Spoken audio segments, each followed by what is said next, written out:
자, 다가구하고 다세대에 대해서 여러분들 많이 알고 계시죠? 다가구 같은 경우는 이제 집이 그 소유자가 한 명인 경우입니다. 그 다음 다세대는 이제 집 소유자가 여럿일 수 있는 구조고, 각 호수별로 이제 그 재산으로 이렇게 그 별도의 등기가 형성되어 있죠. 다세대 주택은요.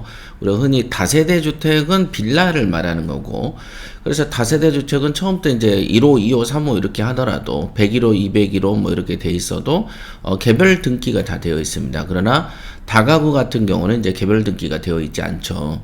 그래서 이제 이게 다세대하고 다가구의 어떤 구별을 먼저 얘기하고 그 다음에 이제 세금에 대해서 한번 얘기해 보도록 하겠습니다. 우선은 여기 이제 다가구를 읽어볼게요. 다가구죠. 가구가 많다 이겁니다. 그래서 다가구는 주택으로 쓰는 층수가 지하층은 제외하는 거예요. 3개 층 이하일 때는 보통은 이제 다가구라고 얘기를 합니다.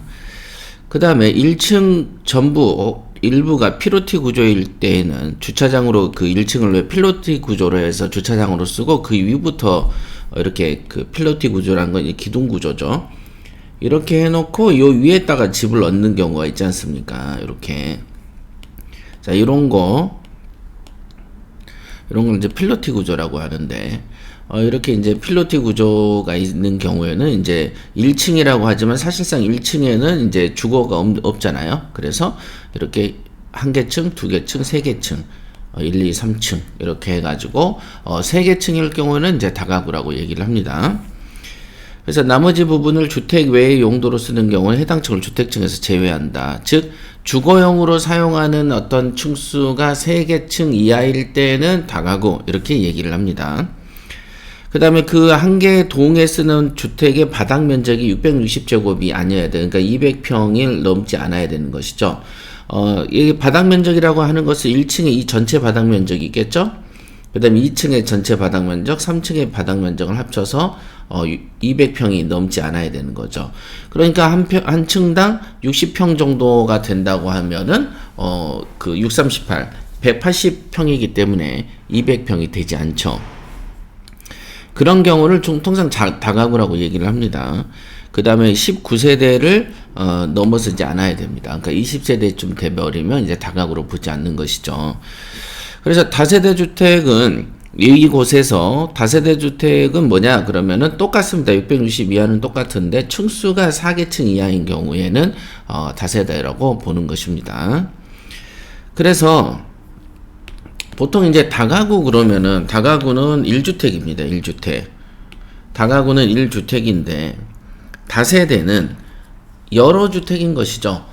그래서 분양이라는 단어가 존재하죠. 그러나 이제 우리가 흔히 알고 있는 다가구 같은 경우에는 분양이라는 게 없어요. 개별 호수라는 게 없습니다. 왜냐하면 등기가 하나고 소유자도 한 명이기 때문에 통상 이 다가구는 애초에 이제 한 사람 한 주인으로 이렇게 넘어가거든요. 다세대는 이제 여러 호수들이 존재하는 건데 지금 이것이 지금 제가 말씀드린 거가 뭐가 중요하냐면은 건축물 대장상 공부상 다가구라고 적혀 있는 경우가 있더라는 이거죠. 그러나 그게 이 세대수가 4개 층을 넘어서 버린 경우가 있다는 거죠. 이거 한번 읽어볼게요. 양도할 때 다가구하고 다세대 차이점은 1주택으로 보냐 다른 주택으로 보냐 이 정도 차이인데, 왜냐면은 다세대를 우리가 한 10채 갖고 있다고 하면은 뭐 양도세 중과가 무지막지하죠. 3주택부터는 뭐 75%예요. 그러니까 3주택부터는 국가가 그냥 가져가고 있는 거예요. 국가 거죠. 그 다음에 이제 재산세 떼고 종부세 떼고 이래 버리면은 3주택부터는 그냥 인위적으로 사유재산 제도가 사라져 버립니다. 그럼 2주택 택이 발음이 안 되네. 2주택일 때는 어떠냐? 그럼 65%입니다. 그러니까 65%에 몇 년 갖고 있으면 재산세, 종부세 내다 보면 어떻게 됩니까? 그것도 국가 건 거예요. 그러니까 이런 과도한 어떤 양도세 규정은 일종의 이제 공산화에 시작되는 것이라고 보시면 됩니다. 우리나라는 자유민주주의의 사유재산 제도를 인정하고 있죠. 그래서 이 세금이 과도하면은 사실상 허울은 사유재산제고 민주주의를 탈을 쓰고 있지만 사실상 공산주의고 독재주의고 그 다음에 사유재산제도를 인정하지 않고 국가가 뺏어가는 거죠. 제가 하는 이 말이 틀리는지 맞는지는 일반적인 양식이 있으면 누구나 아는 상식이죠. 그렇죠. 간단하잖아요. 어떤 그 집에서 아버지가 야, 우리 집도 자유야. 딸하고 아들들한테 그러죠. 우리 집도 얼마나 자유스럽니? 대신, 통행금지를 해봐라. 통행금지는 5시 반이야. 일몰 되기 전에 들어와. 그럼 그게 뭐예요? 감옥이지. 그게 독재죠. 그렇죠? 뭐 꼭 사람을 괴롭히고 때려야만 독재가 아니고, 사람을 예를 들면 5시 반 안에는 들어와. 너희들 걱정해서 그래. 라고 얘기를 해봤자 그건 독재죠. 그냥 뭐 옛날 뭐 9시에 들어와라 그래도 독재고 뭐 그 자식들이 저항을 하잖아요. 그러니까 실질적인 내용이 중요한 것이죠. 그래서 우리가 이제 그 주택수에 너무 예민해져 있고 민감한 시기죠. 그래서 우리가 가끔 보면은 이제 그 신림동 고시촌 같은 데도 보면은 원룸들이 되게 많아요. 원룸들이 되게 많은데 거기에가 이제 다가구라고 적혀 있는 경우가 분명히 존재하는데 어떤 경우에 있어서는 이게 형식상은 다가구인데 실질적으로 다세대로 인정을 받아가지고 과세를 중과세하는 경우가 있더라는 것이죠. 그러니까 이런 것도 좀 생각을 하셔야 될 포인트인데 여기 있죠. 이런 내용이 이제 읽어보면서 기억을 해야 되는 내용이죠.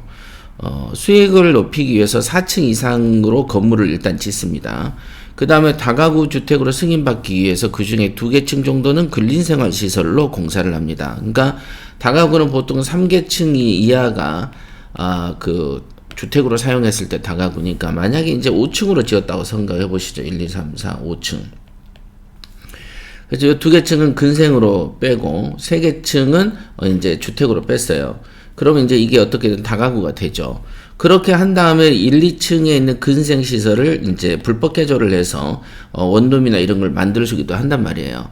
그러면 이제 총 5개층을 사용한단 말이죠. 그러면 다가구가 아닌 거예요. 그럼 다세대냐? 다세대도 사실은 4개층 이하가 다세대인데 그 이상을 지금 쓰고 있는 거죠.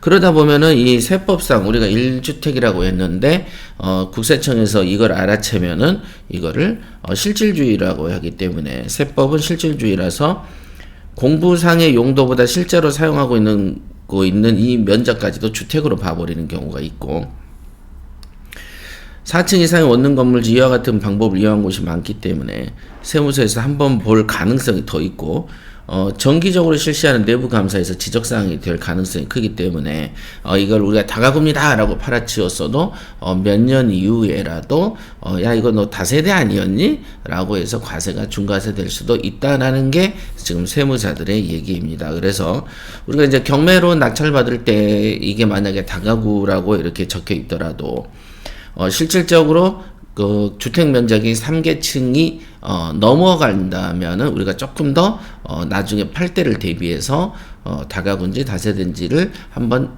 조사하고 넘어가는 게 좋겠다. 이렇게 볼 수 있겠습니다.